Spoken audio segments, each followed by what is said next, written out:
this year is a really bizarro year because you get the impression that everything is just so incredibly strong. Like corporate bonds are up double digit, junk bonds are doing great, stocks are up 20+% all over the world. Treasuries are up massively, and it's all just because of the arbitrary nature of the start date.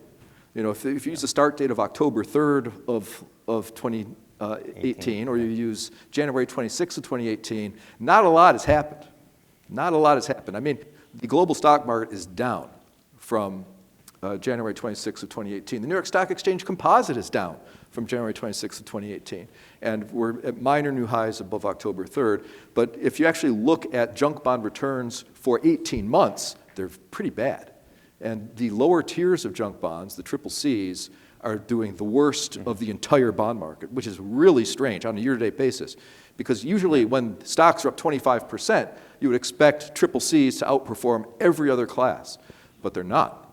And they're actually down in price on a year-to-date basis, which is kind of surprising. And I think it shows that the so-called bond vigilantes aren't as dead as people think. I think bond market people realize that when the next cycle comes, the carnage in the corporate bond market is going to be very severe. And so I think weighting should be very, very low. Right. And one of these days, we're going to be buying them probably at 40 cents on the dollar, because that's where they're going to go. So, I mean, your view, you expressed it before, is that that's where the corporate credit is where the next. Oh, sure. It's got an echo of what was wrong with the mortgage market. I think that's a fairly consensus view from other fixed income managers. It's hard to argue that's where the excess is. The counterpoint, because the size of the market has doubled since 2006.